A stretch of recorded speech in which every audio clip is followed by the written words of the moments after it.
É? Sago fazendo vídeo de iceberg. Deve ser o aquecimento global.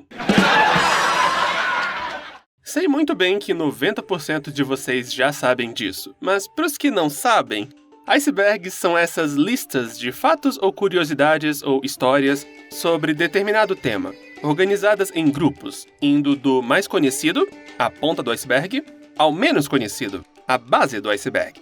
Geralmente os icebergs que se acham no YouTube são de coisas bem sinistras, mas não tem nada de sinistro no meu, porque eu sou cagão. E eu acho que também não preciso apresentar Yu-Gi-Oh! Duel Monsters pra vocês. O anime de 2000, animado pelo estúdio Gallop e produzido pela empresa Nihon Ad Systems, adaptando maior parte do mangá de Kazuki Takahashi, sobre um menino e seu encosto egípcio de 3.000 anos que jogam card games juntos para desvendar os mistérios por trás de bijuterias. É famoso, é querido, algumas pessoas já fizeram séries de mais de 20 vídeos comparando as duas versões, etc, etc. Não vou entediar vocês com informações tão básicas sobre ele. Sendo tão popular assim, claro que tem alguns icebergs legais à solta pela internet feito por fãs, mas eles nunca são só sobre o primeiro anime e o mangá. Eles geralmente são sobre a franquia como um todo, incluindo o card game e os animes e mangás pós-Duel Monsters, pós-Takahashi. E eu não tenho absolutamente nada contra essas coisas. Eu tenho todo o respeito do mundo por seu Yu-Gi-Oh! Favorito pós-Duel Monsters. E por seu arquétipo de deck favorito. Mas eu não sou muito do TCG e eu já vendi a minha alma pra turma do Yugi, então eu estou preso a eles via contrato. E é sobre eles que eu quero falar. Então, fiz o meu próprio iceberg, majoritariamente sobre o anime de 2000 e o mangá, com uma pitada de outras coisas relacionadas aqui e ali. Sem mais delongas, vamos logo pra esse negócio.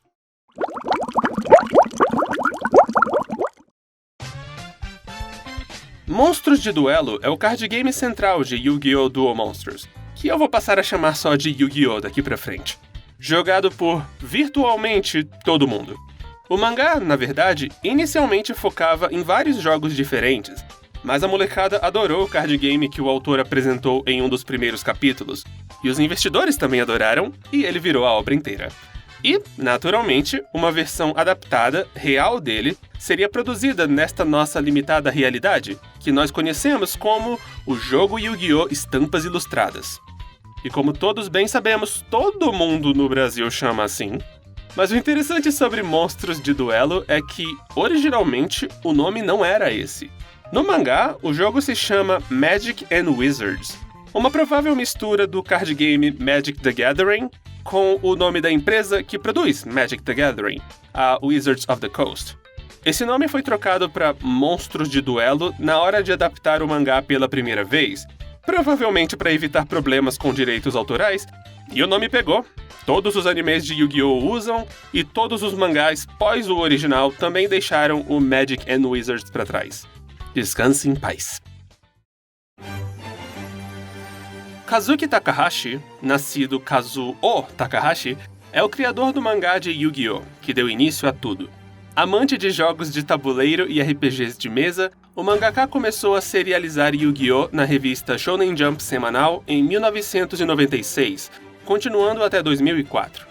Yu-Gi-Oh! Foi o primeiro e único grande título dele. Antes dele, Takahashi só lançava vários, hoje bem esquecidos, one-shots, os quais ele mesmo descreveu como fracassos em uma entrevista para o site Time for Kids em 2002. Após o término de Yu-Gi-Oh!, ele não fez tanta coisa, mas também não parou de fazer coisas. Além de continuar envolvido com o Yu-Gi-Oh!, desenhando alguns cards e sendo consultor para algumas das temporadas seguintes, ele também desenhou o one-shot Drump, que é basicamente Yu-Gi-Oh! De novo, só que o Atem é um dragão nele, o mangá de mistério The Comic, que é escrito com Q no final e não com C, e por fim, uma história para colaboração entre a Marvel e a Shonen Jump Plus, chamada Secret Reverse, estrelando o Homem-Aranha, que é praticamente Homem-Aranha vs Yu-Gi-Oh! O que provavelmente foi incrível pro Takahashi, porque das poucas coisas que sabemos da vida pessoal dele, está o fato de que ele adorava HQs americanas. Mas, infelizmente, no dia 4 de julho de 2022, Kazuo Takahashi foi tragicamente encontrado morto nas praias de Nago, Okinawa, após heroicamente tentar salvar pessoas que estavam presas em uma vala no mar. Ele tinha 60 anos, mas ficará eternamente imortalizado em sua obra e no enorme legado dela. Pelo menos até a mudança climática acabar com todos nós, mas não vamos pensar nisso agora. 4Kids Entertainment foi uma empresa estadunidense responsável por adaptar animes para o público norte-americano. Essas versões eram frequentemente exportadas para outros países também, e esse foi o caso com Yu-Gi-Oh! Pra gente. A versão que recebemos foi a versão da 4Kids. A empresa era infame por ser extremamente intrusiva com suas adaptações. Vários personagens tinham seus nomes trocados, a trilha sonora era 100% substituída por composições americanas e vários elementos que eles julgavam como violentos, assustadores, sexuais ou japoneses demais eram censurados. Yu-Gi-Oh! Ainda sofreu um pouco mais que o típico anime da 4Kids porque, por algum motivo, o diálogo foi severamente retrabalhado. Do tipo, muito do texto não era só liberalmente adaptado, mas 100% trocado por coisas totalmente diferentes mesmo, causando alterações permanentes à trama. Era bem radical. A empresa foi responsável por localizar todo o anime de Yu-Gi-Oh! Duel Monsters, além de GX, 5Ds e Zeal. Ali no meio da localização de Zeal, a 4Kids faliu e hoje não existe mais. Mas, infelizmente, seu legado segue vivo com a Konami Cross Media New York, a empresa responsável por adaptar Yu-Gi-Oh! Pós-Zeal, e que é basicamente 4Kids 2.0. Enfim, só para deixar avisado, alguns dos outros itens neste iceberg serão sobre coisas que a 4Kids mudou ou mexeu. Como, por exemplo... No decorrer de Yu-Gi-Oh!, personagens que portam relíquias do milênio usam elas para transformar as partidas em Jogos das Trevas, onde os monstros são reais e os jogadores sofrem punições criativas ao perderem, ou até durante o duelo mesmo. Essas partidas, às vezes, acontecem numa bolha de escuridão, e, às vezes, o perdedor fica preso numa outra dimensão do mal. Esse é o domínio das trevas, conhecido como Mundo das Trevas, ou só Trevas na versão japonesa.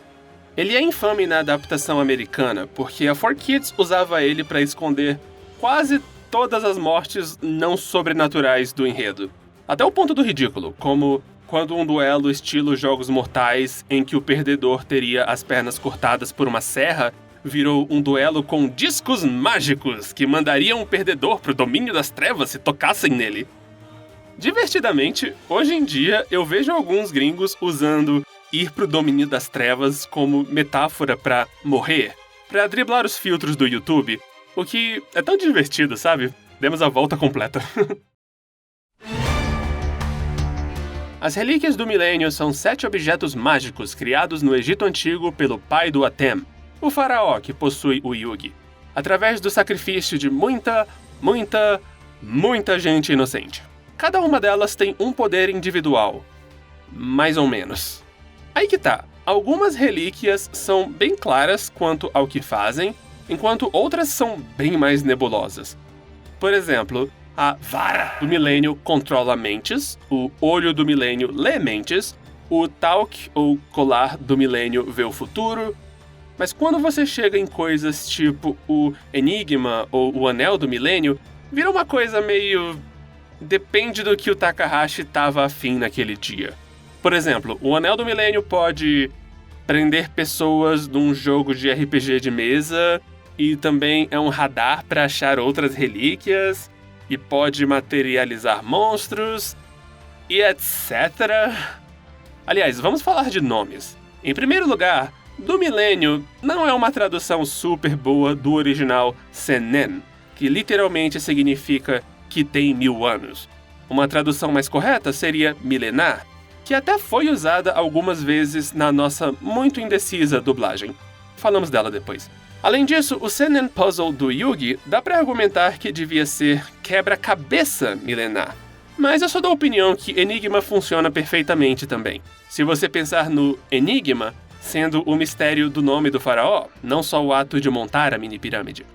Mais uma curiosidade sobre elas é que, na versão japonesa, algumas delas têm nomes diferentes, mais antiquados, quando elas aparecem no último arco, que se passa no Egito Antigo. Por exemplo, em vez de Sen-Nen-Rod, o cetro do milênio, é o Shakujo do milênio. Shakujo sendo aquele cajado que monges budistas usam. O olho do milênio é sempre lido em inglês no presente, como Millennium Eye, porque o seu dono, o Pegasus, é americano e adora jogar inglês aleatório no diálogo. Mas no último arco, ele usa a palavra japonesa para olho, Gun. E o Enigma, antes de ser o Enigma, era chamado só de Pingente do Milênio. A versão americana ignorou tudo isso. 2 dos filmes tentaram emplacar uma 8ª relíquia do milênio. O filme de 2004, com a Pirâmide de Luz, do Anubis, e o Lado Negro das Dimensões, com o Cubo Quântico do Diva. Mas, sei lá, eles não batem com a estética, cara. A estética. Ok, eu sei que eu disse que eu não ia falar sobre os cards, mas estas cartas são importantes como elementos de enredo no anime, então eu acho que tá valendo. Slifer, o Dragão do Céu, conhecido como Osiris, o Dragão do Céu em japonês. Obelisco, o Atormentador. Obelisk, o Soldado Divino Gigante em japonês. E o Dragão Alado de Ra, conhecido como o Dragão Alado Divino de Ra em japonês. São as 3 cartas deuses que se tornam extremamente importantes para a trama do arco da Battle City, ou Batalha da Cidade. Elas foram criadas por Pegasus, que se sentiu absurdamente inspirado a criá-las após ver tabuletas com as 3 criaturas em uma tumba relacionada ao faraó Atem. Mas todos os envolvidos nessa escavação acabaram mortos sob circunstâncias misteriosas. O Pegasus não foi morto, mas teve experiências bem ruins. E Shadi, o plot device mais conveniente que já plot deviceou, fala pro nosso querido Caolho reenterrar as cartas para apaziguar os deuses. E ele fez isso em 3 lugares diferentes e deu certo, mas aí depois o Merrick resolve roubar elas para executar o seu plano de vingança, etc, etc. Esse é o enredo da obra. Ah, e elas também são necessárias para desbloquear as memórias do Atem. Mas cada uma tem um certo número de efeitos próprios, com o Ra, que acaba virando a única carta deus do Merrick, tendo o maior número de efeitos, todos progressivamente sendo tirados do cu sempre que o Takahashi queria fazer o Ra parecer mais perigoso e intimidador. E uma curiosidadezinha divertida. Na versão japonesa, o título oficial desses 3 é Sangenshin, que traduz para algo tipo 3 deuses lendários, mas 90% do tempo eles são só chamados de cartas deuses mesmo. Bom, na versão da 4Kids, eles sempre tomam o cuidado de nunca chamar eles de cartas deuses, mas sim de cartas de deuses egípcios. Esse adjetivo carrega muito peso. A TV gringa infantil na época preferia evitar referências ao cristianismo nos desenhos para não pisar no pé de ninguém. Então, deixar bem claro que o deus é egípcio toda vez foi a única forma que eles acharam para sequer poder falar a palavra deus no anime. Depois que você nota isso, fica muito engraçado assistir. Eles nunca deixam de usar o adjetivo na dublagem, nem uma vez. A localização americana da 4Kids, como eu comentei, mudou um monte de nomes de personagens, e eu quero destacar alguns deles. Os mais importantes foram mantidos, na maior parte. Yugi, os irmãos Kaiba, o Merrick. Apesar de que, como ele é egípcio, é bem provável que o jeito certo de escrever o nome dele devia ser Malik e não Merrick. Mas enfim, agora que eu já comecei a chamar de Merrick, preciso ser consistente. Já os outros... Katsuya Jonouchi virou Joey Wheeler, Anzu Masaki virou Thea Gardner, Hiroto Honda virou Tristan Taylor, Shizuka Kawai virou Serenity Wheeler. Sim, na versão japonesa eles têm sobrenomes diferentes, cada um leva o sobrenome do progenitor com quem ficou. Mai Kujaku virou Mai Valentine e Ryo Bakura virou Bakura Ryo. Tipo, no original, Bakura é o sobrenome dele, mas na versão americana, Bakura é o primeiro nome. Os nomes têm uma gama de significados diferentes. Por exemplo, pegando as primeiras sílabas de Yugi e Jonouchi, você forma a palavra Yujo, que significa amizade. Felizmente, até dá pra aplicar isso com Yugi e Joey também. Me pergunto se trocaram o nome já sabendo disso ou se foi só sorte mesmo. O sobrenome Kujaku significa pavão, fazendo referência ao fato da Mai ser chamativa, espalhafatosa e roxa. com My Valentine sendo um trocadilho com a expressão My Valentine, que é algo tipo meu par do dia de São Valentim. E assim por diante. Inúmeras cartas tiveram seus nomes trocados também, mas, como eu disse, este não é um iceberg pro card game. Enfim, francamente, seria mais certo usar os nomes japoneses dos personagens. Sabe, os nomes que o autor deu pra eles. Mas sei que 99% de vocês estão acostumados com os nomes americanos, então continuarei usando eles neste vídeo. Depois eu mando a conta do meu psicólogo. Yu-Gi-Oh! Duel Monsters teve 2 filmes lançados, mais um filme que tecnicamente é um crossover com outras 2 séries de Yu-Gi-Oh! Mas ei, o Yugi tá nele, então tá valendo. O primeiro foi Yu-Gi-Oh! O Filme, de 2004, que é bem único por ser um projeto não japonês. Digo, ele foi autorizado pela produção japonesa, claro, e deve ter sido revisado por eles e tal, mas foi escrito e dirigido pela galera estadunidense da 4Kids e animado todo na Coreia do Sul. De longe, o filme com a maior bilheteria. O segundo filme foi Yu-Gi-Oh! Vínculos Além do Tempo, de 2010. Uma aventura em que Yugi se alia a Jaden Yuki, de Yu-Gi-Oh! GX, e Yusei Fudo, de Yu-Gi-Oh! 5Ds, para enfrentar um cara aí. E último, e com certeza o mais importante deles, foi Yu-Gi-Oh! O Lado Negro das Dimensões, de 2019. Diferente dos outros, esse teve participação de Kazuki Takahashi no roteiro, e é o fim, de fato, genuíno da história. E também é o mais bonito. Antes de cada duelo, isto é, partidas de card game, os personagens exclamam isso na versão da 4Kids.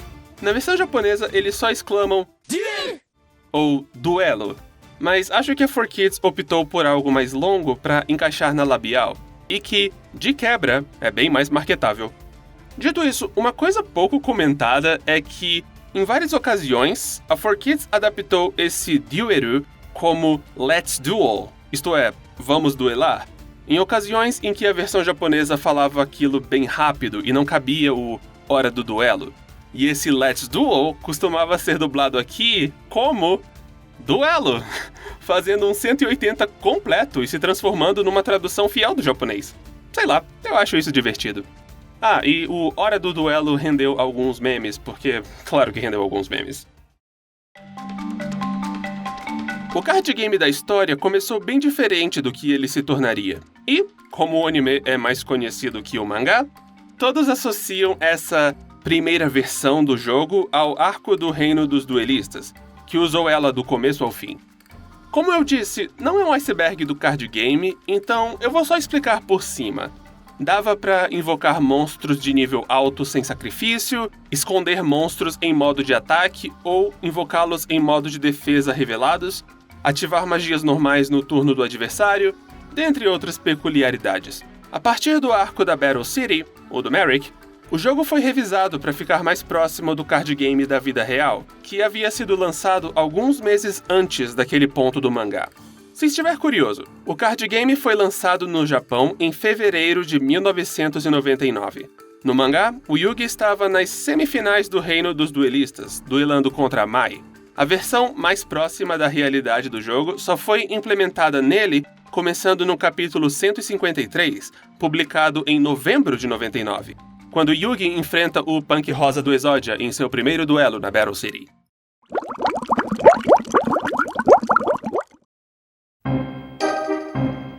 Na dublagem brasileira do primeiro episódio do anime, em um certo momento, o Kaiba fala: "Se eu vim ver uma carta."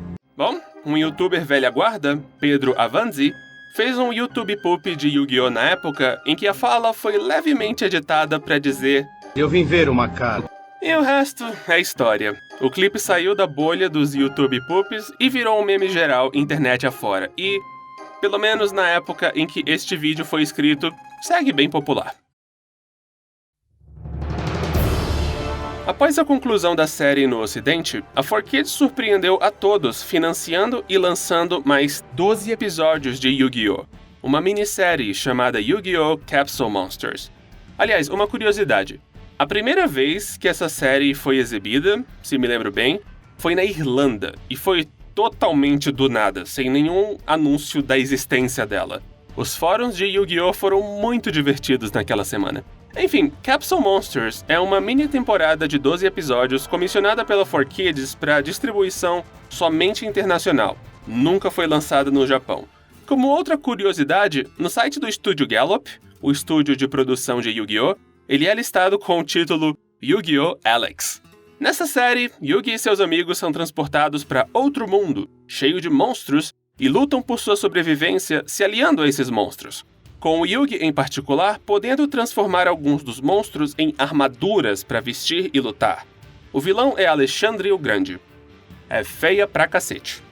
Hoje em dia, ela é distribuída em streaming e afins como parte da última temporada de Yu-Gi-Oh!, se passando logo antes do arco final, que é o único ponto da história em que ela se encaixa. Yu-Gi-Oh! The Abridged Series, Yu-Gi-Oh! A Série Resumida, em tradução livre, é uma paródia gringa do anime de Yu-Gi-Oh!, episódio por episódio, redublando cenas do anime, criada e interpretada por Martin Little Kuribo Billany. Iniciada em 2006 e que segue até hoje, apesar de em passos de tartaruga, por razões de saúde mental. Em seu ápice, ela foi estupidamente popular, um ícone da internet dos otakus da época, e inspirou um exército de paródias abridged de outros títulos. Todas as outras abridged series devem sua existência a esta. A posição atual dela é meio complicada. Não dá pra negar que as primeiras temporadas envelheceram extremamente mal. Afinal, era o humor da internet de 2006, a gente se satisfazia com humor muito ruim e muito ofensivo, e que os fãs mais fanáticos da época eram insuportáveis, mas sou da opinião que o saldo dela é bem positivo e que as temporadas mais tardias são muito boas e cheias de piadas ótimas. O que posso dizer? A série sempre terá um lugar super special awesome no meu coração. Na versão americana de Yu-Gi-Oh!, todas as cartas do card game são editadas para não terem texto. São só imagem e símbolo de que tipo de cartas são. A explicação oficial para isso é para se proteger de uma lei americana que diz que você não pode mostrar produtos reais em programas infantis. Dito isso, imagino que o lado apagar texto japonês também tenha sido um bônus muitíssimo bem-vindo. A 4Kids odiava esses caracteres intensamente. 2 anos antes do anime de Yu-Gi-Oh! Que conhecemos, que estreou no ano 2000, houve uma primeira adaptação feita pela Toei, que durou só 27 episódios e um pequeno filme. Essa adaptação tinha um elenco de voz totalmente diferente, era animada em células, e, diferente do anime de 2000, adaptou, em maior parte, as histórias dos primeiros 7 volumes do mangá, antes de Monstros de Duelo virar o foco da trama. Logo, são histórias focadas em diversos jogos. Apesar do card game ganhar bastante foco nos episódios originais da adaptação, porque até a Toei via o potencial comercial desses pedaços de cartolina coloridos. O anime se chama só Yu-Gi-Oh! Mesmo, mas para diferenciar do Yu-Gi-Oh! De 2000, fãs costumam chamar ele de Season 0, ou só Yu-Gi-Oh! 0 mesmo. Diga-se de passagem que ele não é uma frequência do Yu-Gi-Oh! De 2000, mas ele quase funciona como uma, então... Eu acho engraçado que ele tem a fama de ser mais sombrio que o anime de 2000, por ter mais violência física, mas a verdade é que ele é extremamente amenizado comparado ao mangá e tem um tom extremamente jovial e colorido na maior parte do tempo. A maior diferença dele é que a turma do Yugi tem uma integrante a mais, uma moça chamada Miho Nosaka. Ela vem do mangá, mas lá ela foi só uma personagem de um capítulo só, com uma personalidade bem diferente, sendo reservada e tímida, enquanto que no anime ela é alegrinha, animada e avoada. E imagino que a Toei fez isso para equilibrar melhor o número de personagens masculinos e femininos no elenco e para dar alguém para contrastar a personalidade da Thea. Como ela é basicamente invenção da Toei, ela não aparece no anime de 2000, mas o nome dela aparece como um easter egg em um episódio de GX. Na nossa dublagem dos episódios 63 e 64 do anime, em que Joey duela contra Weevil Underwood, o duelista dos insetos, Na Battle City, um dos monstros marca registrada do Weevil, a grande mariposa perfeitamente suprema, teve seu nome erroneamente traduzido como Maior de todas as bocas, saia do casulo e revele o seu poder supremo. com o tradutor ou tradutora tendo confundido as palavras moth, mariposa, com mouth, boca. É um erro bem crasso e, acima de tudo, bem surreal, porque significa que passamos 2 episódios com o elenco chamando esse inseto gigante de boca de novo e de novo e de novo, e ninguém achando isso estranho. Essa era da dublagem de Yu-Gi-Oh! Na verdade, era cheia de erros de tradução, mas este ganha destaque por ser um dos mais óbvios e mais incrivelmente hilários. Zork, cujo nome é escrito com K na versão japonesa, tal qual o jogo de PC de 1977, é o deus da escuridão, o vilão final de Yu-Gi-Oh!, o ódio por trás da criação das relíquias do milênio e a verdadeira forma do Yami Bakura. Ele também é o último chefão dos 2 RPGs que o Yami Bakura chefia durante a história. No primeiro, ele tem uma aparência relativamente simples, de um cara musculoso com uma capa enorme e uma cabeça de demônio. Já no segundo... bom, ele é bem famoso pelo seu design bem infeliz, sendo um demonião alto e imponente com um dragão atravessando a região de sua pelvis, dando a impressão de que é uma enorme genitália masculina. Esse design deu dor de cabeça para os 2 lados do Pacífico. Na versão americana da 4Kids, ele foi editado para fazer parecer que o dragão saía do estômago dele, não da pelvis, enquanto que no Japão, edições mais tardias do mangá, como o Kanzenban e a edição Full Color, retocaram os quadros dele para fazer parecer que o dragão meio que serpenteia o corpo dele, obscurecendo o design como um todo, fazendo parecer que é a cauda dele, sei lá. Yu-Gi-Oh! Tem um número razoável de mortes, ou pelo menos de pseudo-mortes, na trama, e a versão americana ocultou quase todas elas, geralmente com a desculpa do domínio das trevas que eu mencionei antes. Acho que a única exceção a isso foi a falecida esposa do Pegasus. Na primeira temporada, 4Kids era mais ousada. Para dar alguns exemplos, o pai do Merrick é morto pelo próprio filho, que foi possuído pelo seu alter ego maligno. Na versão americana, domínio das trevas. Ao perder pro Merrick na Battle City, Joey, abre aspas, morre, fecha aspas, na versão japonesa, do tipo, ele para de respirar e tudo, e a recuperação dele é mais pro lado hospitalar da coisa do que o Bakura ou a Mai.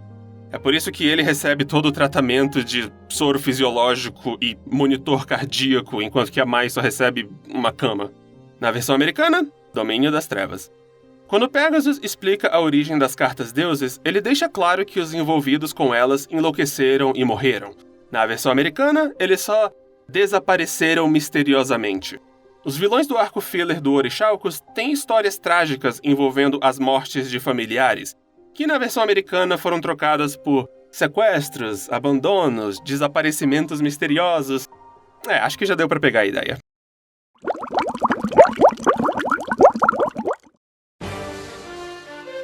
Takahashismo é um termo inventado por mim, eu creio, na minha série de comparações anime versus mangá de Yu-Gi-Oh! E se refere aos momentos em que o amor de Kazuki Takahashi por uma cena legal ou dramática atropela a lógica real de um jogo completamente. Por sinal, só para esclarecer, eu não enxergo Takahashismo como sendo só uma diferença de funcionamento de carta entre o mangá e o card game real. Afinal de contas, o card game é uma adaptação do card game do mangá, não vice-versa. Não, eu me refiro mais a quando ele introduz um conceito que é simplesmente impossível de reproduzir numa versão real do jogo, e até na versão fictícia do universo do mangá, parece bem duvidoso. Por exemplo, quando a Mai duela contra o eliminador Panic no Reino dos Duelistas, o dito cujo pode esconder seus monstros na escuridão, que podem atacar os monstros da Mai sem ela perceber quem eles são, que efeitos têm, etc. O que faz você se perguntar como exatamente essas cartas funcionavam antes de hologramas serem inventados. O mesmo acontece nos 2 duelos contra Mako Tsunami, em que ele consegue esconder seus monstros na água. E mais de uma vez, o mangá apresenta algum tipo de efeito que causa uma redução de pontos em tempo real. Mais uma vez, parece algo difícil de aplicar numa partida amistosa entre dois pré-adolescentes no recreio, sabe? E tipo, isso não é uma crítica, de jeito nenhum. É só divertido de observar. Um dos principais ingredientes para um bom shounen é a imprevisibilidade. E às vezes, para ser imprevisível, você tem que fingir que limites não existem. Apesar de não ter sido produzido no Japão, o primeiro filme de Yu-Gi-Oh! Foi localizado para o Japão um pouco mais tarde, indo direto para a TV como uma exibição especial. Ironicamente, ele fez um processo for kids inverso. A dublagem reescreveu o roteiro inteiro para ficar mais em linha com o modo como os personagens falam e agem na versão original, além de trocar a trilha sonora americana pelas trilhas japonesas do anime. O mais interessante é que essa versão ganhou várias cenas extras, exclusivas para a versão japonesa, que nunca foram incluídas em relançamentos da versão americana, até onde eu sei. Não são nada super interessante, só expansões de cenas que já tinham na versão original, mas ainda assim, seria legal se incluíssem como um extra em um Blu-ray ou algo do tipo. Yu-Gi-Oh! Foi dublado no estúdio paulista Paris Video pelas primeiras 3 temporadas, até o episódio 144, mais ou menos, depois passando para as mãos do estúdio Centauro até o fim. Isso se deu porque a Paris Video estava já morrendo, mergulhada em dívidas e deixando de pagar basicamente todo mundo. Felizmente, praticamente todo o elenco ficou intacto, com a troca mais sentida sendo a da Thea, cuja intérprete foi de Melissa Garcia a Samira Fernandes. Você viu só a cara do Johnny? Ainda bem que perder no próprio jogo vai fazer ele ficar calado por um tempo. Cuidado, Tristan. Este lugar não parece muito seguro. A direção também mudou um tanto, ficando mais regrada, talvez seja uma forma certa de dizer. Nos dias da Paris, eram frequentes falas que se cruzavam ou que se estendiam um pouco mais do que deviam, mas a Centauro era mais cuidadosa com o tamanho das falas e isso não acontecia. Mas assim, sejamos sinceros, nenhum dos dois estúdios fez um trabalho incrível com Yu-Gi-Oh! Só foram falhos de formas diferentes. Yu-Gi-Oh! R é um mangá spin-off de Yu-Gi-Oh! Que começou a ser serializado imediatamente assim que o mangá principal acabou. Ele foi desenhado e escrito por Akira Itō, com consultoria de Kazuki Takahashi, e se passa, como tantos spin-offs de Yu-Gi-Oh!, após a Battle City, mas antes do arco final. Ele é focado em um homem chamado Yako Tenma, aprendiz e filho adotivo de Maximilian Pegasus, que busca vingança contra Yugi por, acredita ele, ter matado seu mestre/pai. Vingança essa que se resume a ele sequestrando a Thea para forçar Yugi e seus boys a irem a uma torre de desafios encarar duelos perigosos contra duelistas perigosos para resgatá-la, culminando num duelo final entre Yugi e Tenma. O mangá também conta com algumas pequenas alterações no funcionamento do card game para deixar as coisas interessantes. E Bandit Keith é ressuscitado dos mortos, porque... Por que não, né? Ele durou 44 capítulos, que foram compilados em 5 volumes, e... definitivamente foi um mangá que existiu. Eu nunca conheci alguém que odiasse este spin-off, mas também não parece ter marcado muita gente. É fileiresco demais para deixar uma grande impressão. Na real, o maior legado dele é que seu autor, após o término, foi para Bushiroad e criou nela a franquia Card Fight Vanguard, que é bem mais conhecida e querida do que Yu-Gi-Oh! R. Em seu duelo contra Yugi na Battle City, Kaiba estreia a carta mágica Controlador de Inimigos, um joystick gigante que... bem, controla um monstro inimigo. E é um fato bem disseminado por aí que ele insere nela o famoso código de videogame da Konami, o Konami Code, referenciando a empresa que é dona desta franquia, essencialmente. Mas isso não é bem verdade. O Konami Code é cima, cima, baixo, baixo, esquerda, direita, B, A, start. Mas no controlador de inimigos, o Kaiba só usa esquerda, direita, A, B. Então... este foi o episódio do dia de Mythbusters.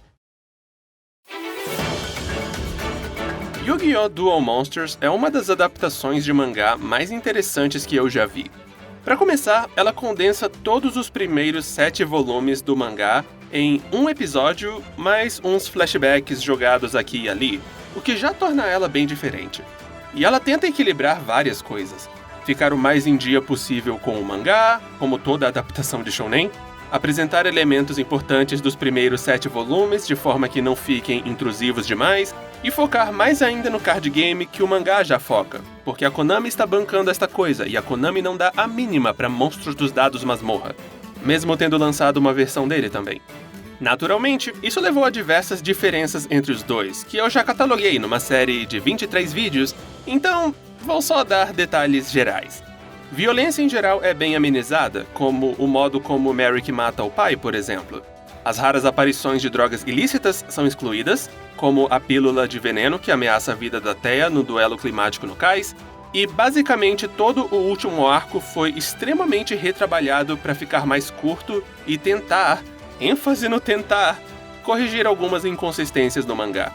Acho que 99% das pessoas concordam que o mangá é a versão superior, e eu acho que eu me incluo aí também, mas diferente dessas pessoas, eu não acho que o anime seja um lixo. Sinto que ele faz muita coisa bem, umas raras até um pouco melhor que o mangá. Ele merece respeito. Sei lá, hashtag Justiça por Yu-Gi-Oh! 2000.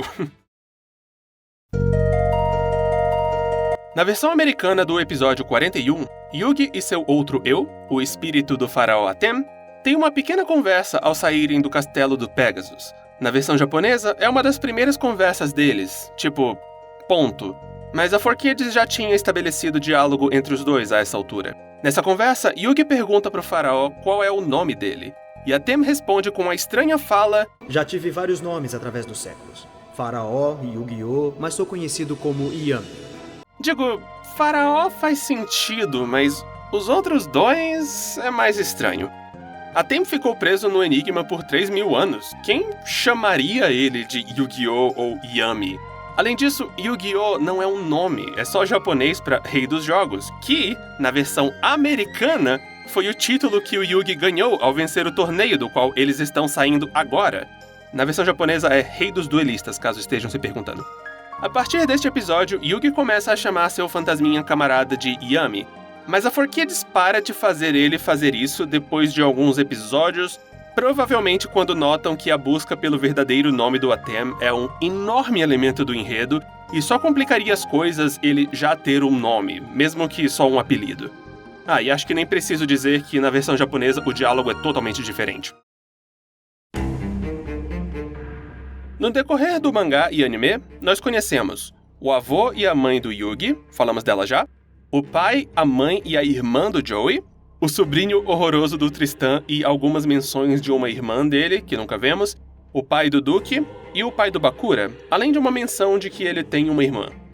Nós nunca vemos ninguém da família da Thea, e zero referências sobre qualquer parente dela são feitas. Acho que dá pra bolar uma teoria bem sinistra em cima disso, mas eu só incluí isso aqui porque eu acho isso bem curioso.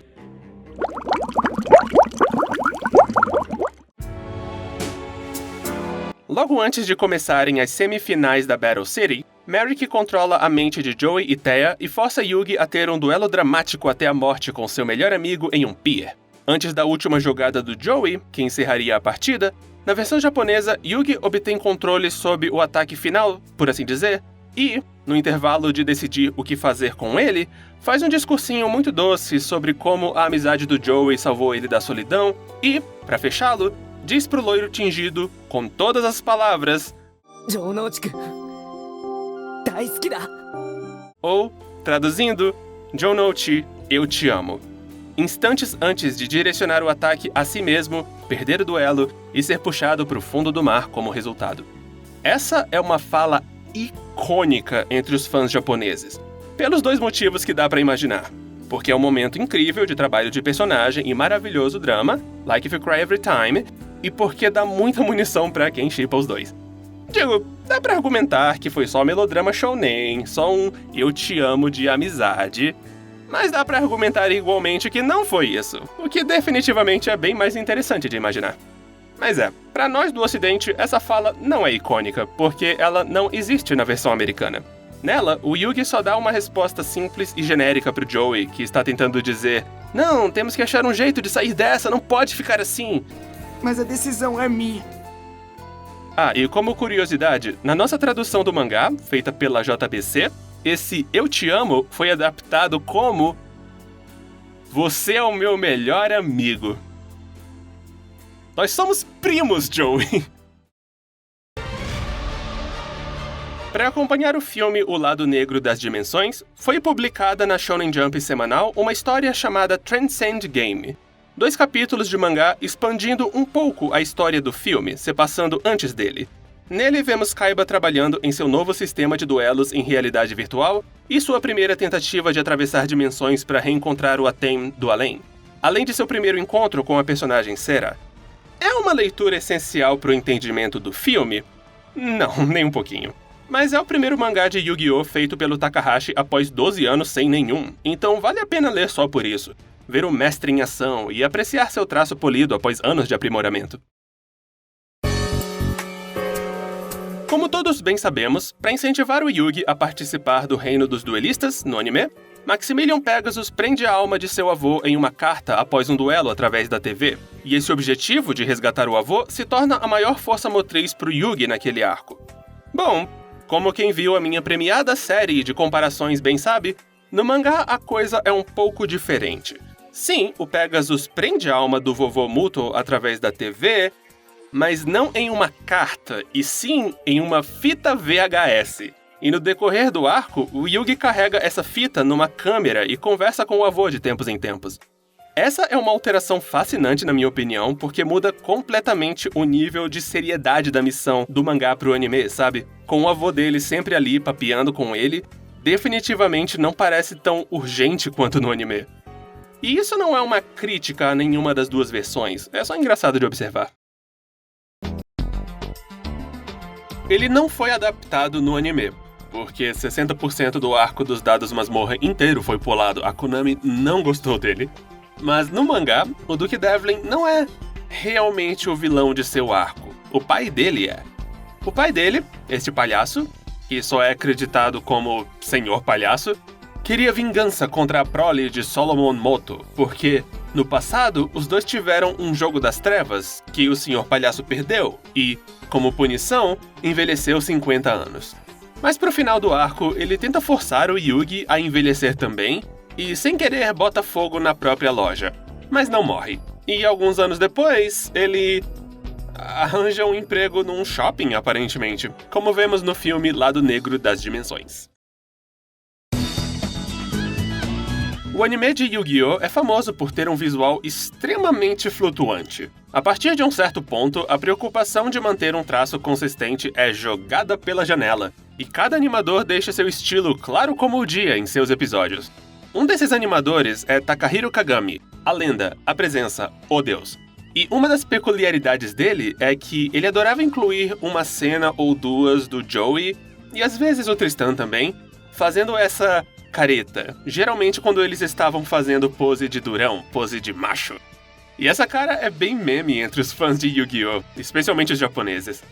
Mas sabe, eu fico super irritado com como essa cara aparece com frequência em compilações de exemplos de animação ruim nas redes sociais afora. Gente sem cultura. Joji é o pequeno sobrinho do Tristan, filho de sua nunca vista irmã mais velha.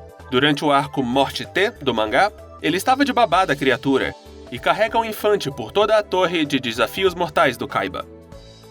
Joji é o pior personagem do mangá de Yu-Gi-Oh! E bem possivelmente de toda a franquia. Um feito incrível para alguém tão jovem. Apesar de ser um bebê, por algum motivo ele fala como adulto e é super pervertido, e passa o arco inteiro assediando a Theia dos jeitos menos engraçados possíveis, que se superam a cada página. A maior contribuição dele no arco é cagar em cima de um dos capangas do Kaiba. Esse bebê é um lixo. Pra alegria da humanidade, ele nunca mais aparece ou é mencionado depois desse arco. Gosto de acreditar que ele morreu. O primeiro amigo que Yugi faz no mangá é o Joey, não contando a Theia, que já era amiga dele de infância. Mas o segundo, surpreendentemente, não é o Tristan ou o Bakura, e sim este jovem, Tomoya Hanasaki, um colega de escola que, tal como o nosso protagonista, era pequeno, tímido e um alvo fácil para os 300 mil valentões que estudavam no Colégio Dominó. E, bom, os bulinados têm que ser unidos e tal, e Yugi e ele formam uma amizade. Apesar de claramente mais fraca do que a amizade dele com os outros personagens, já que o Hanasaki não era membro fixo do elenco principal, ele era mais recorrente. O menino é super fissurado por um super-herói americano chamado Zombier, que mais tarde seria adaptado no card game também, conhecido como Zombaira na versão americana, que é uma óbvia paródia do Spawn, de Todd McFarlane. Como eu disse antes, Kazuki Takahashi adorava um super-herói de HQ. E no capítulo mais importante dele, ele veste uma fantasia de Zombier e sai pelo bairro à noite para lutar contra o crime. E acaba apanhando imediatamente, claro. E... tipo... eu não vou dizer que ele mereceu, mas... enfim, o Yugi salva ele. Depois disso, ele aparece cada vez menos, com sua última aparição sendo cuidando do avô do Yugi no hospital, enquanto nosso protagonista tinha seu duelo climático com Kaiba no final do arco Morte T. Minha teoria pessoal é a de que, com a introdução do Bakura como um personagem tímido e relativamente parecido com o Yugi, o Hanasaki se tornou redundante. Para nós do ocidente, pode parecer que o Yugi mora sozinho com o avô, mas na verdade, não. Ele também mora com a mãe. Olha ela aqui. Parece loucura, né? Tipo, como foi possível não vermos ela? Bom, é porque ela aparece muito, mas muito pouco, mesmo no mangá, e simplesmente evapora a partir de um certo ponto. A primeira aparição dela é no capítulo 41 e a última é no 75. Só para colocar isso em perspectiva, o mangá tem 343 capítulos. No anime, ela só teve 2 aparições. A primeira delas foi esta, só como uma figurante, é bem fácil de confundir ela com uma enfermeira ou sei lá. E a segunda aparição dela foi esta, um pouco maiorzinha. Ela tem até falas. Por algum motivo, ela foi cortada na versão da 4Kids.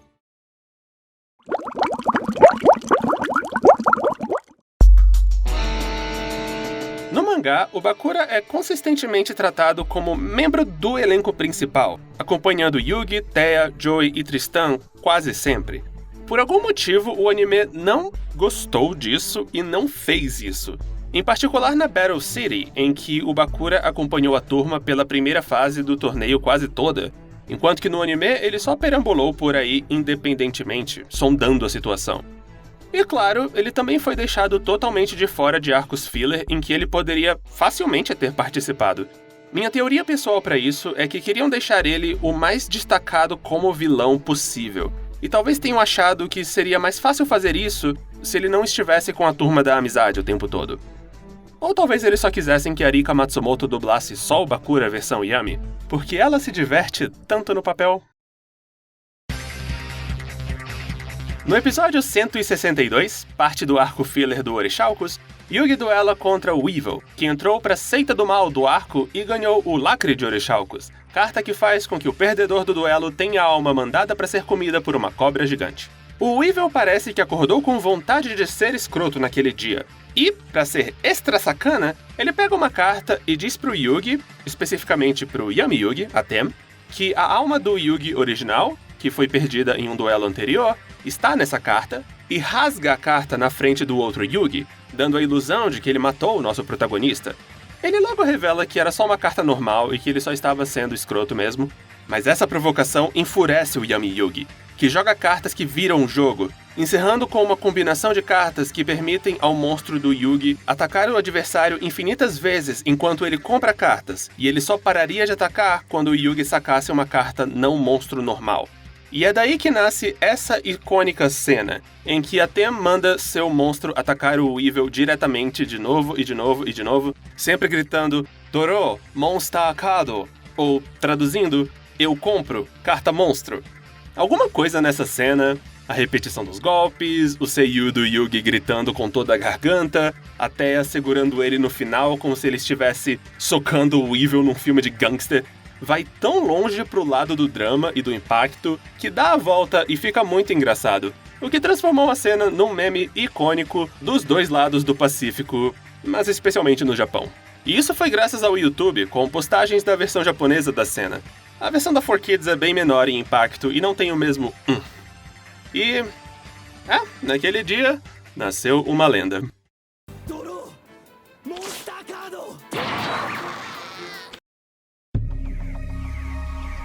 Ainda na categoria de memes japoneses, a prévia do episódio 128 no episódio 127 virou Esse é o duelo Jogo das Trevas entre Joey e Merrick, em que os monstros destruídos e pontos de vida perdidos vão extraindo a força vital dos jogadores, com Joey, àquela altura da partida, estando bem detonado, a um sopro de cair duro no chão.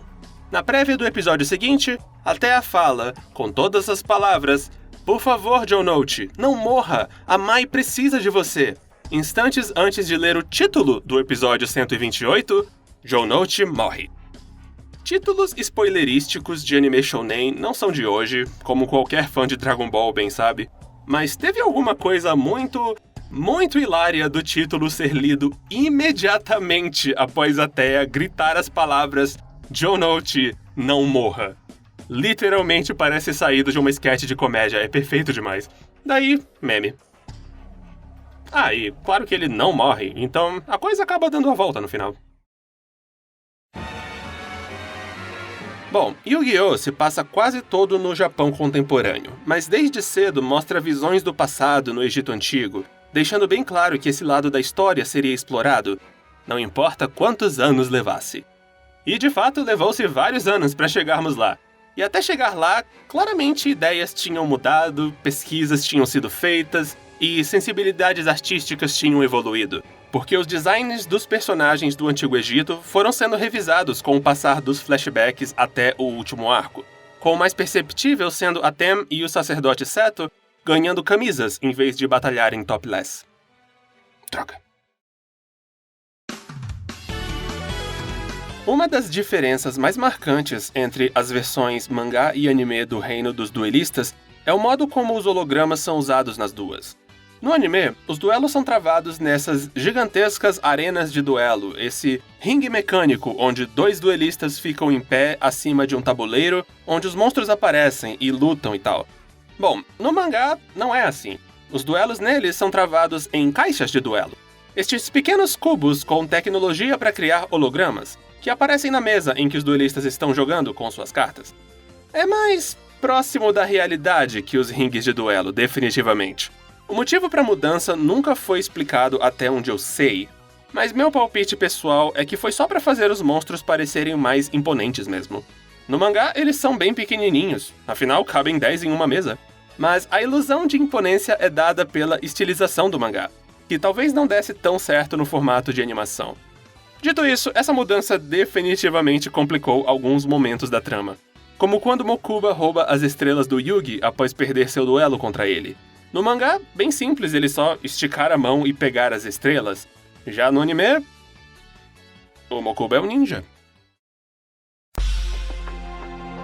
A Itália é famosa, ou pelo menos era famosa, não sei como anda hoje em dia, por raramente adaptar aberturas de desenhos com a mesma melodia que o original, mesmo quando o original é a versão já alterada americana de uma abertura japonesa. E o mesmo ocorreu com Yu-Gi-Oh! Ele ganhou uma abertura original lá, que é bem única, é super Eurodance.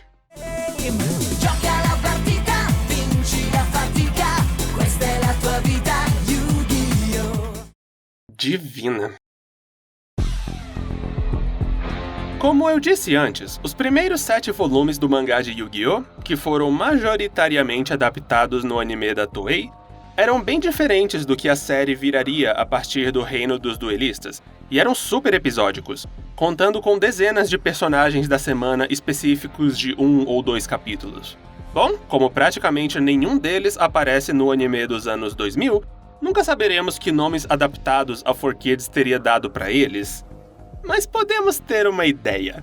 Em 2001, a Konami lançou para o Game Boy Advance o jogo Yu-Gi-Oh! Dungeon Dice Monsters, adaptando o jogo de tabuleiro de mesmo nome do Duke Devlin, cujo arco estava sendo exibido na TV naquela mesma época. Sinergia de brand, lindo de ver. Bom, o jogo contava com diversos adversários tirados do mangá. Dentre eles tínhamos a típica Turma do Reino, como a Mai, o Weevil, o Rex, Bandit Keith, mais alguns spoilers de mais à frente no mangá, como a Ishizu e o Esparroba. E também tinha o Shimon, porque por algum motivo a Konami adorava ele na época. Mas além deles, também tinha uma cacetada de personagens dos primeiros 7 volumes do mangá, porque... sei lá, acho que a Konami tava bem nostálgica naquele ano. Mas o jogo foi localizado pro ocidente 2 anos depois, e, pra não ter um monte de personagens com longos nomes japoneses ao lado de Joeys e Tristans, todos eles ganharam nomes adaptados for Kids. Só que não pela 4Kids, e sim pela Konami. Por exemplo, a Miho virou Melody, o bebê insuportável Joji virou Cedric, o Hanasaki virou Lint Greendale. Jesus amado, como um nome pode ser tão branco e tão estadunidense. E o icônico valentão do primeiro capítulo do mangá, e futuro policial futurista de Yu-Gi-Oh! 5Ds, Tetsu Ushio, virou Demetrius o Valentão. Eu amo todos esses nomes, eles são o máximo. No arco filler do Orichalcos, um dos vilões, Valon, tem um deck temático de armaduras, invocando várias peças separadas delas para ir atacando e, ao juntar todas, ele veste a armadura e ele mesmo meio que se torna um monstro e ataca o adversário, fisicamente. Absurdo, e um processo esperando para acontecer. Yu-Gi-Oh! Do jeitinho que eu gosto. Enfim, sempre que ele usa isso, em uma sequência que estreou em um episódio dirigido pelo Takahiro Kagami, olha que legal, a sequência dele vestindo a armadura é uma clara referência à sequência do Seiya vestindo a armadura de Pégaso em Os Cavaleiros do Zodíaco. Só um BR mesmo pra captar essa, ruê. De acordo com um comentário do autor no volume 22 do mangá, a criação do Merrick foi inspirada na relação de Kazuki Takahashi com seus assistentes. Para facilitar, eu vou ler logo uma tradução livre aqui. Eu nunca ando por aí de celular. Por quê? Porque meus assistentes podem me achar. Quando eu saio para andar na cidade ou me encontrar com amigos, esse é o meu horário de liberdade. Mas aí eu ouço uma voz na minha cabeça dizendo: termine o roteiro, pare de enrolar. Eu só quero mais tempo para brincar. Socorro, alguém me ajuda. Foi daí que surgiu a ideia para um personagem, um cara mal educado que invade as mentes dos outros. E assim nasceu o Merrick. Ainda de acordo com um dos comentários do autor, esse publicado no volume 17, a inspiração para o Kaiba foi menos pessoal, mas ainda interessante. Um amigo dele uma vez contou para o Takahashi sobre um incidente em que esse amigo tentou pedir conselhos para um mega jogador de um certo TCG, e esse mega jogador torceu o nariz e disse algo tipo: volte quando tiver pelo menos 10.000 cards, novato. E ao ouvir isso, Takahashi pensou: tá aí um rival de mangá perfeito. E como última curiosidade relacionada a comentários do autor, essa veio do volume 31, que encerra o arco da Battle City. Ela requer um pouco de decifragem. O Takahashi diz nela que quando ele começou o arco, 2 estúdios mostraram interesse em adaptá-lo, o que fez o autor decidir torná-lo mais longo do que originalmente planejado. Isso pode soar meio esquisito, porque, bom, faz você pensar. Sabe, o anime já tinha adaptado o Reino dos Duelistas, então claro que o mesmo estúdio adaptaria o arco seguinte, né? Bom, eu acho que o Takahashi só se expressou meio mal. É que quando ele começou o arco da Battle City no mangá, o anime de 2000 não tinha estreado ainda, o que deve ter feito ele associar ele a esse arco e não ao reino. Enfim, mas interessante, né? Em uma linha do tempo alternativa, um outro estúdio teria produzido o anime, não o Gallop. Eu vou morrer de curiosidade imaginando. Sei lá, acho que a Toei não ia querer voltar, duvido que o primeiro anime tenha dado muito retorno. Então, talvez o Pierrot? Afinal, o estúdio depois pegou Naruto e Bleach, da mesma revista que Yu-Gi-Oh! Ou talvez a Madhouse, que produziu Beyblade nessa mesma época, mesmo o público-alvo. As possibilidades. No final do ano de 2001, foi exibido na TV em algum momento, eu não consegui achar exatamente onde, imagino que ao final de algum episódio ou após um certo especial de que logo falaremos, um pequeno clipe de 40 segundos de Ano Novo de Yu-Gi-Oh! Nele, Kaiba e Yugi Atem estão duelando. Kaiba invoca a carta Feliz Ano Novo e, para contra-atacá-la, Yugi ativa um combo de 3 cartas, Monte Fuji, Gavião e Berinjela. É que existe uma superstição japonesa de que sonhar com essas 3 coisas no começo do ano dá boa sorte. Enfim, Thea e Mai, com lindos kimonos de Ano Novo, mandam eles pararem com isso e se juntarem logo ao desejo de Feliz Ano Novo, e o elenco todo do anime, daquele ponto da história, faz isso, todos vestidos com roupas tradicionais japonesas. Por sinal, é meigo que até os egípcios Merrick, Odion e Ishizu estão usando elas. Algumas pessoas podem chamar isso de apropriação cultural, mas eu prefiro ver como acolhimento cultural. Em retrospecto, esse vídeo é bem diferente, porque Yu-Gi-Oh!, como franquia, muito raramente explora o lado tradicional da cultura japonesa, então é bem especial ver todo mundo tão japonesado assim. Em suma, muito kawaii.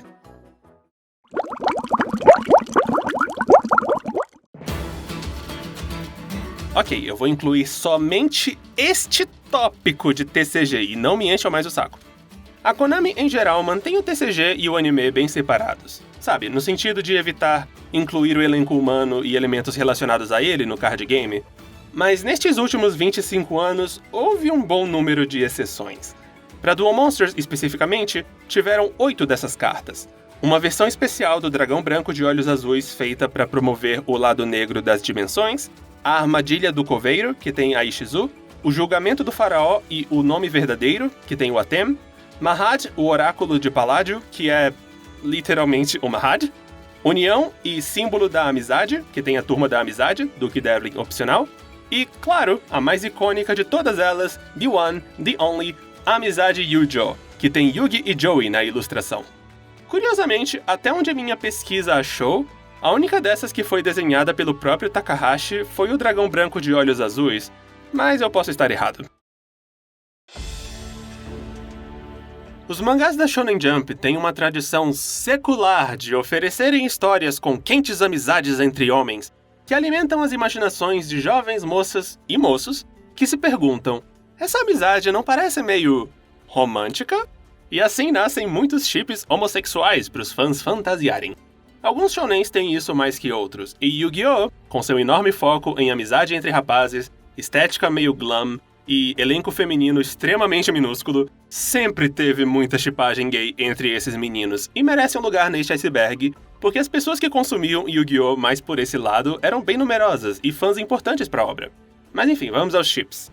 Os mais populares, ao meu ver, são Yugi e Atem, óbvio, a ligação emocional deles é literalmente o enredo inteiro. Atem e Kaiba, claro, rivais e tal. Yugi e Joey, também super compreensível, devo lembrar vocês do John Note Eu Te Amo. Bakura e Merrick, especificamente as versões Yami dos dois, que é tipo uma versão masculina de Arlequina e Era Venenosa, amor psicopata, sempre um sucesso com as adolescentes. E Kaiba e Joey, que tem um bocado de fãs que veem a relação de inimizade entre os dois como sentimentos românticos ainda não reconhecidos. Esses são só os mais populares que eu vi, diga-se de passagem. Existem dezenas de outros. Em particular, pode ter certeza de que Yugi e Atem já foram shippados com todos os outros adolescentes deste elenco. E provavelmente alguns dos adultos também. É muito louco como essa brincadeira de imaginar romances fictícios entre personagens fictícios consegue ser tão intensa, né? Nós humanos somos muito perturbados mesmo. Esta curiosidade é super desconhecida e ao mesmo tempo é super besta. Além dos 224 episódios do anime, mais os 12 episódios de Capsule Monsters, também foi exibido, no meio do duelo entre Joey e Odion, um episódio especial no dia 1º de janeiro de 2002. Sim, no Ano Novo. Como eu disse, é possível que aquela animação de Ano Novo tenha sido exibida após ele. E esse especial é uma recapitulação do arco da Battle City até aqui, narrada pela Thea. Né? É só isso. Yu-Gi-Oh! Forbidden Memories, lançado para o PlayStation 1 no Japão em 1999, foi um dos primeiros videogames de Yu-Gi-Oh! E um dos mais únicos devido à sua ambientação. A maior parte dele se passa no Egito Antigo, nos tempos do faraó Atem, apesar do enredo claramente não poder ser canônico com a trama do mangá e do anime. Mas o mais interessante do jogo é que, diferente da maioria dos outros, ele teve envolvimento de Kazuki Takahashi em seu planejamento, E o enredo tem alguns paralelos com o arco final de Yu-Gi-Oh!, que o Takahashi só iria desenhar 4 anos depois desse jogo. Um velho sacerdote do faraó que trai ele e tenta invocar um deus maligno da destruição e também manipula o sacerdote Seto para se voltar contra o faraó. É muita coincidência, né?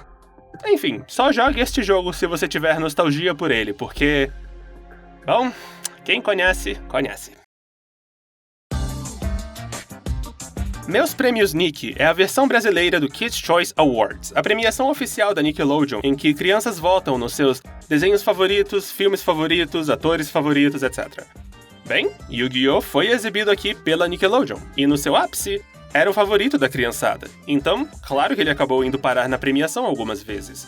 O que culminou no Meus Prêmios Nick 2003, pro qual o canal produziu um comercial exclusivo para a premiação brasileira, eu acho, com todos os seus Nicktoons dançando e cantando. E olha aí, é o Yugi! Dançando. Dedinho pra cima, febre disco. Abraçando Bob Esponja. Glorioso. Este é um grande momento da história da animação, e eu falo isso sem um pingo de sarcasmo.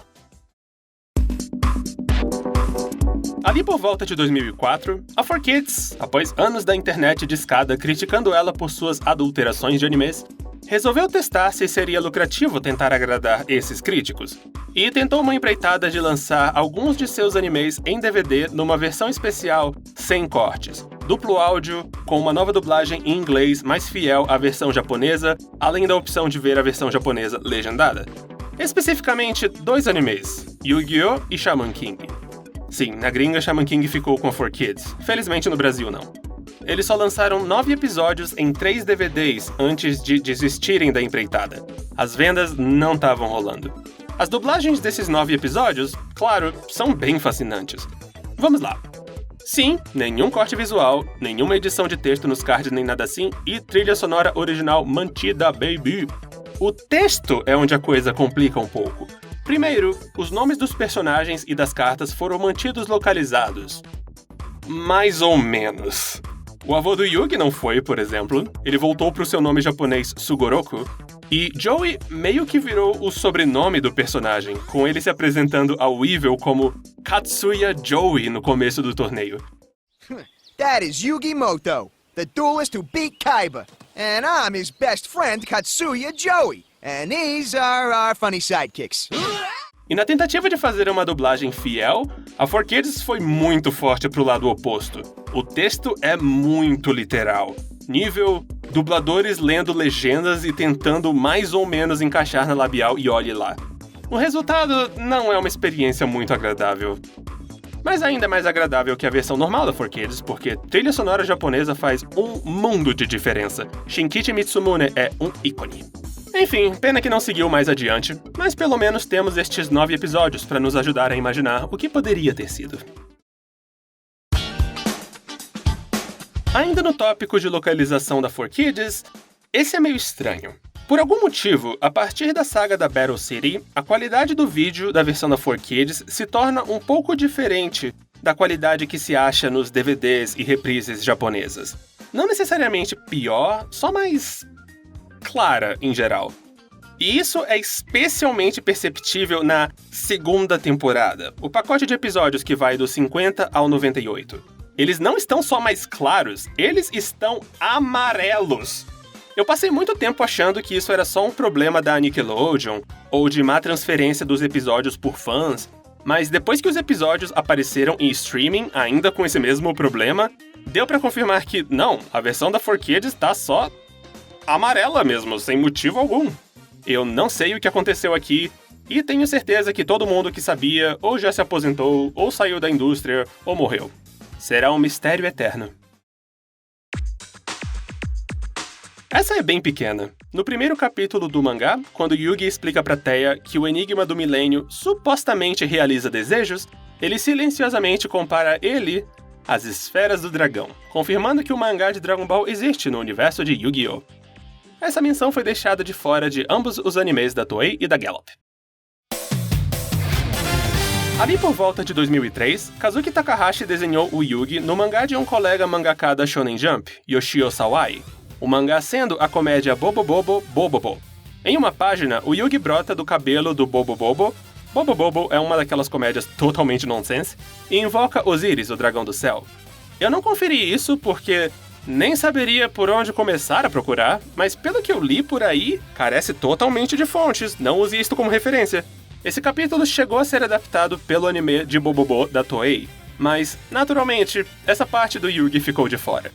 Teriam pelo menos umas 3 empresas que provavelmente não iam curtir muito isso. Bom, chegamos ao fundo do iceberg, gente. Espero que estejam curtindo a hipotermia tanto quanto eu. Piadas à parte, eu me diverti pra caramba escrevendo esse iceberg. Poucas coisas vêm aos meus dedos tão naturalmente quanto vomitar meus conhecimentos triviais sobre esse anime e mangá tão queridos pro meu coração. Agora, um call to action básico pra vocês. Eu errei alguma coisa? Eu esqueci algum detalhe? Tem alguma coisa que vocês sentem que eu tinha que ter incluído e não incluí? Joguem aí nos comentários. Se este vídeo for bem, talvez role uma parte 2, quem sabe? Cansei de escrever, não tenho mais nada pra dizer, falou.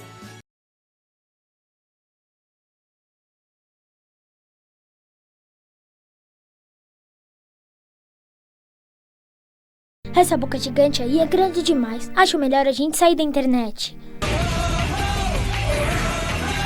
Dá um like e se inscreve.